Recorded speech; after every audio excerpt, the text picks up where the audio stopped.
네, 11월 27일 멤버십 라이브 파트 1 시작하도록 하겠습니다. 이번 주에는 뉴욕 증시가 과연 4주 연속 상승세를 기록한 데 이어서 5주 연속 상승세를 보여주면서 그렇게 연말 산타랠리에 대한 기대감을 키우게 될지, 이게 가장 큰 관전 포인트라고 할 수 있는데, 증시 상황과 관련해서는 몇 가지 우리가 좀 챙겨야 될 거시경제 관련 이벤트들이 자잘자잘한 것들이 좀 의미 있는, 그런 것들이 조금 있습니다. 먼저 연준 베이지북, 연준의 경기 동향 보고서죠. 연준이 관할하고 있는 12개 지역의 경제 상황을 담은 거라서 지금 미국 경제가 어디로 가고 있는지 그 추세적인 방향성, 이에 대한 판단, 문제적인 상황이 무엇이고 이에 대한 예측, 대응 전략 뭐 이런 것들이 이제 담기다 보니까 연준 베이지북을 보면 연준의 이 통화 정책의 방향성을 우리가 짐작할 수 있어서 베이지북 이번 주에 발표되는 거 11월 29일 날 발표가 됩니다. 그래서 이걸 좀 내용을 챙겨 봐야 되고, 또 한 가지 가장 중요한 거는 이제 인플레이션 데이터 중에서 연준의 통화 정책에 가장 직접적으로 영향을 미치는 것으로 알려져 있는 개인 소비 지출 PC가 11월 30일에 발표가 됩니다. 먼저 근원 PC가 당연히 제일 중요하죠. 전월 대비로 비교했을 때 0.3인데 지금 예측이 0.2예요. 그러니까 살짝 둔화. 전년 대비로 봐도 전월이 3.7이었는데 3.5로 살짝 둔화. 그래서 만약에 예측치 또는 이것보다 조금 더 둔화세가 확인된다라면 인플레이션이 잡히고 있다. 이렇게 이제 좀 바라볼 수 있기 때문에 연준이 지금 경기 침체 어떤 시그널들이 나오고 있는 상황에서 굳이 무리해서 막 고강도 금리 인상을 추가로 급하게 단행할 가능성은 더 떨어지게 된다라고 이제 해석이 될 거라서, 예측치 내지는 예측치보다 조금 더 둔화되게 나와주면 시장에서는 안도랠리를 벌일 가능성을 생각해 볼 수 있습니다. 물론 이제 예측치는 예측치 뿐이니까 실제 데이터가 나오는 걸 좀 봐야겠죠. 어쨌든 연준의 12월 FOMC를 이제 2주 앞두고 발표되는 데이터이기 때문에 그 의미나 중요성은 상당하다. 뭐 이렇게 좀 바라보시는 게 맞는 것 같습니다. 이제 CME 페드워치 금리 선물 시장 상황을 보면 지금 12월 FOMC에서 금리를 동결할 가능성이 98% 수준, 금리를 0.25%포인트 베이비 스텝으로 인상할 가능성이 1.9% 수준으로 지금 나타나고 있는데, 1월 같은 경우에는 12월에 이어서 1월에도 동결될 가능성이 90%, 인상할 가능성은 9.8%, 재밌는 게 빅스텝 인상도 있어요. 0.2% 정도. 그래서 시장이 지금 뭔가 금리 인하를 단기적으로 당장 기대하지는 않고 있는 모습도 우리가 확인을 할 수 있고, 금리 인하 이슈라는 게 그렇게 간단치는 않다. 그런데 이제 3월 상황이 재밌거든요. 3월 FOMC에서 금리를 동결할 가능성이 지금 70.8%인데 금리 인하 가능성, 베이비 스텝 인하 가능성이 20% 정도로 나오고 있어요. 그런데 과연 이제 시장이 기대하는 것처럼 내년 3월에 과연 금리 인하가 단행이 될 것인가? 사실 이거는 조금 전반적으로 봐도 조금 이르다라는 전망들이 많고, 저 개인적인 생각도 3월은 좀 빠르다라는 생각을 많이 갖고 있거든요. 특히 이제 여기서 헷갈리면 안 되는 게, 금리 인하가 단행되더라도 뭐 우리가 제로금리 시대를 불과 얼마 전까지 겪었기 때문에 뭐 그런 느낌을 가지시면 완전히 한번 큰 실수를 하게 될 수 있어서, 이걸 또 조심해야 되는 게, 금리를 한번 빼도 그래도 5%대예요. 그러니까 고금리 장기화, 이게 지금 트렌드적 방향성이기 때문에 금리 한번 인하한다라고 해서 막 시장이 예전에 어떤 그런 저금리 시대, 제로금리 시대의 어떤 그런 양상과 유사할 거라는 생각은 애초부터 그냥 버리는 게 어, 조금 더 건강한 전략을 짜는 데는 도움이 되지 않나, 뭐 그런 생각이 좀 들어요. 그런데 지금 아구스틴 카르스텐스 국제결제은행 BIS 사무총장이 한국에 와 있잖아요. 그래서 한국은행에서 회견을 진행을 했는데 금리 이슈에 대해서 이야기를 했습니다.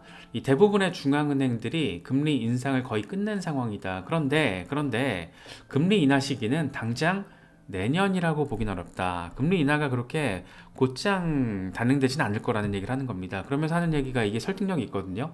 물가가 안정돼서 이 통화 정책의 영향이 충분히 발휘됐다라고 생각할 때까지 지금의 금리 상황을 유지해야 한다. 이 통화 정책은 시차가 있어서 물가와 경제 성장에 영향을 미치는데 시간이 좀 걸린다. 보통 이렇게 6개월에서 1년 반, 조금 아무리 짧아도 6개월 이상이기 때문에 이 금리 어떤 인하 시점을 지금 예측하는 거는 너무 우리의 어떤 뭐랄까 이 기대감이 조금 더 강하게 자리하고 있는 게 아닌가. 사실 이 아우구스틴 카르스텐스 사무총장이 하는 얘기가 저는 개인적으로는 이거 보면서 끄덕끄덕 했거든요. 그래서 그렇지. 이게 당장 3월은 너무 빨라요. 그래서 지금 우리가 약간 어떤 염두에 두는 거는 금리 인하를 염두에 둔다라기보다 금리가 동결되면서 연준이 이제 관망세를 보이면서 1년 반 동안 긴축을 때렸던 게 시장에 어느 정도 영향을 미치는지 이제 그걸 관측하는 시기구나. 이렇게 바라보는 게 맞지. 언제 금리 인하하나? 금리 인하하면 영끌에서 때려 박아야지. 뭐 이런 식의 접근은 상당히 위험할 수 있다. 이런 말씀을 좀 드리고 싶습니다.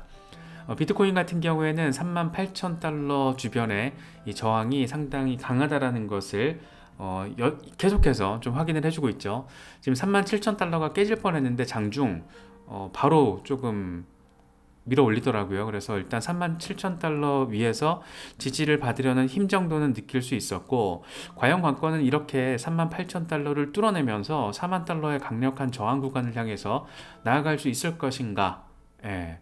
이게 지금 관건이죠. 그러니까 뚫어낼까 빠질까. 이게 지금 37,000달러라는 굉장히 예민한 구간에 자리를 하고 있다 보니까 이게 지금 방향성 하나를 확 때려잡아서 기대를 하기에는 약간 묘하죠. 지금 약간 묘한 그런 상황인데, 라케시 오페디에 같은 경우는 이렇게 얘기합니다. 36,500달러 밑으로 빠지면 이때 저가 매수가 이제 달라붙을 수가 있어서 이게 힘이 좋으면은 37,900달러 위로 돌파할 수 있고, 이게 성공할 경우에는 48,000달러까지도 내다볼 수 있다. 그런데 만약에 36,000달러가 깨지고 매수세도 안 붙어서 힘이 빠질 경우에, 그러니까 곰 세력이 키를 쥐는 상황이 되면 34,800달러 가능성도 있다. 이 두 가지를 얘기하는데, 그만큼 지금 38,000달러 부근의 강력한 저항, 37,000달러 위에서 버텨내려는 황소들의 매수세, 이게 되게 첨예하게 지금 어떤 세대결을 벌이고 있는 그런 상황. 그게 지금 차트적으로는 박스권 양상으로 나타나고 있다. 뭐 이렇게 바라보는 게 맞는 것 같습니다.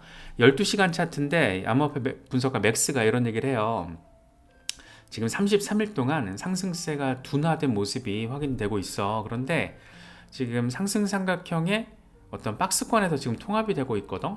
그래서 만약 여기서 치고 올라가 주면 38,000달러만 잘 이 주요 저항선을 뚫어주면 그 다음 목표는 42,000달러. 그러니까 지금 빠지면은 35,000달러까지도 빠지면서 지지라인 테스트를 할 수 있는 거고, 그런데 반등을 해서 올라서 주면은 42,000달러까지 열려 있는 뭐 그런 상황이라서 되게 그러니까 애매해요. 그러니까 지금 분위기 자체가 뭔가 한쪽으로 베팅을 하면서 접근을 하기가 굉장히 어렵죠.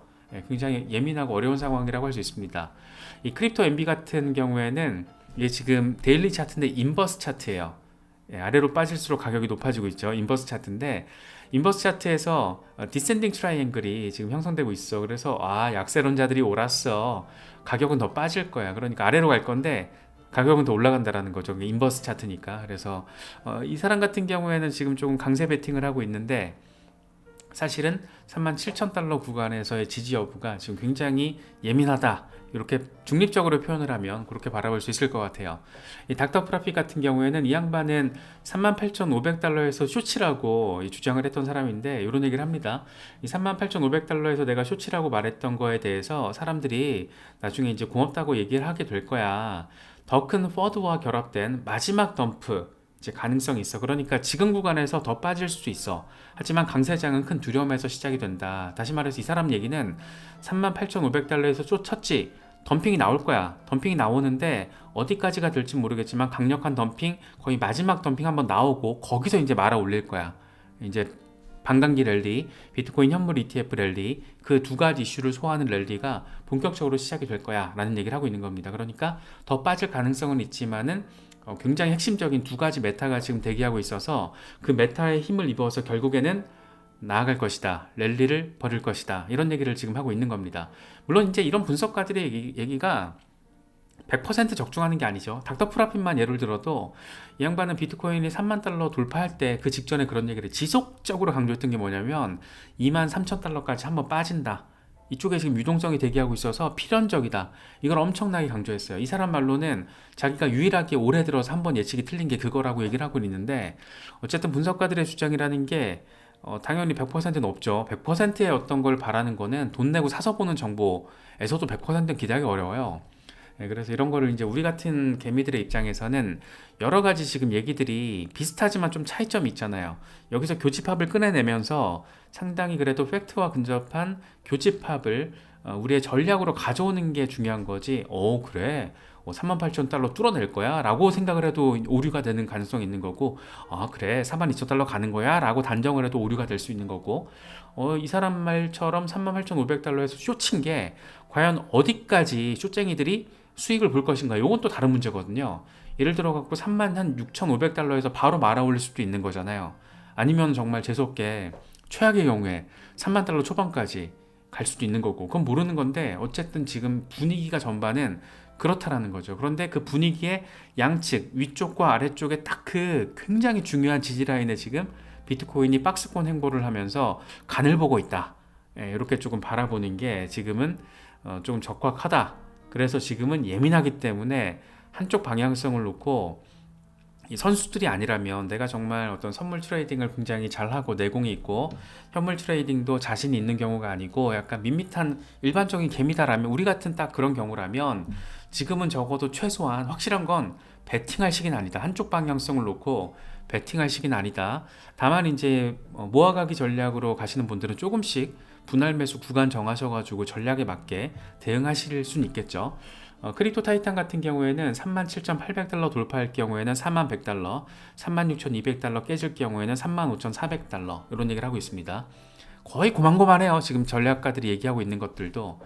인컴샤크 같은 경우에는 지금 박스권 상황에서 비트코인이 흐름을 이어가고 있는데, 또 프로젝트들, 좋은 프로젝트들 같은 경우에는 거래량이 또 골로 몰리고 있어. 그래서 올해같이 수익성이 좋은 해에는 굳이 무리할 필요가 없다. 그래서 나는 올해 남은 기간 동안 추가로 매수를 더 안 할 가능성도 있을 것 같아. 이런 얘기를 하고 있어요. 상당히 담백하죠.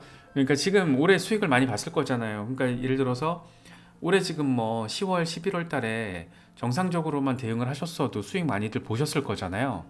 그런데 이제 인컴샤크 같은 경우 약간 전문적으로 트레이딩 하시는 분들은 수익률이 훨씬 높겠죠. 그래서 올해 지금 뭐 애매한데, 박스권 애매한데, 뭐 올해 지나고 어차피 내년부터 괜찮은 테마들 지금 호재들 막 줄줄이 대기하고 있으니까 괜찮을 거야. 뭐 이런 얘기 지금 하고 있는 거죠. 렉트 캐피탈 같은 경우에는 반감기 직전 한 두세 달을 남기고 2016년 같은 경우에는 횡보를 했다라고 이야기를 하는데, 2019년 같은 경우에는 반감기 전에 마지막 급락이 있었다라는 거죠. 한번 빠졌다가 말아 올렸다라는 거죠. 이거 주간 차트예요. 그러니까 일주일 내내 빠졌다가 일주일 내내 반등을 했죠. 몇 주 계속. 그러다가 이제 반감기 거치면서 랠리. 그런데 이제 2016년 같은 경우에는 그냥 횡보하다가 반감기 거치면서 랠리.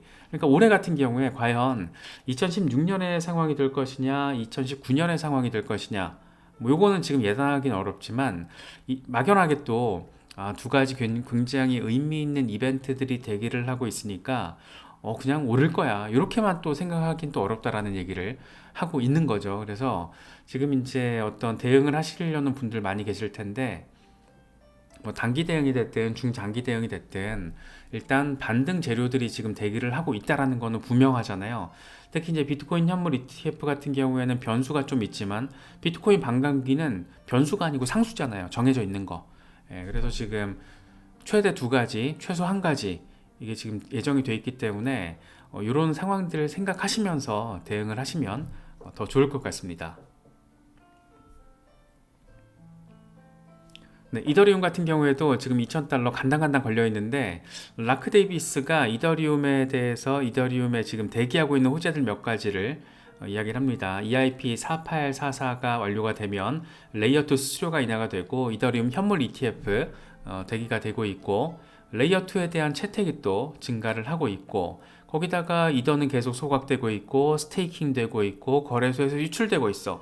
이 모든 것들이 지금 가격 상승에 도움이 될 수 있는 거야. 굉장히 좋은 내러티브들이 지금 깔려 있잖아. 좀 봐봐, 더 깔리게 될 거야, 이런 얘기를 하고 있습니다. 그래서 이더리움 같은 경우에는 이더리움은 정말 그냥 잘 돼야 됩니다. 이더리움 투자 여부와 상관없이 알트 대장이기 때문에 조금 더 힘을 받아 주어야 하고, 지금 한 550일 정도 조정을 받았기 때문에 반등이 나와줄 때가 됐고 패턴적으로도 지금 거의 직전이죠. 그래서 이더리움 같은 경우에는 2,000달러 지지만 온전하게 테스팅이 되면 2,200달러에서 3,500달러까지도 중기적으로까지 단기 중기까지 바라볼 수 있어서 이런 부분들 좀 체크를 하시면 좋을 것 같아요.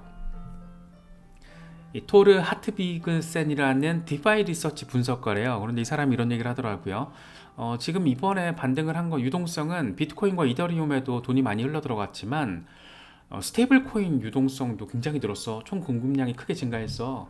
이 바닥 기준으로 50억 달러. 그런데 2022년 4월 최고치 때 이게 1790억 달러였다라고 해요. 그러니까 아직 갈 길 많이 남았다라는 거죠. 그러니까 스테이블 코인이 많이 들어온다라는 건 유동성이 풍부해진다라는 거는 그만큼 이게 매수 대기 수요라고도 해석할 수 있기 때문에 추가적인 시장의 활황 가능성에 대해서 이 사람이 지금 이야기를 하고 있는 겁니다. 그래서 스테이블 코인이 유입이 증가를 하게 되면 당연히 이제 매수세가 붙으니까 토큰 가격이 상승하게 되고 그렇게 가치를 창출하게 된다. 지금 차트를 보면 굉장히 낙관적이고 2024년까지는 이런 추세가 지속될 것 같아. 이렇게 조금 긍정적인 부분에 방점을 찍고 이야기를 하고 있습니다.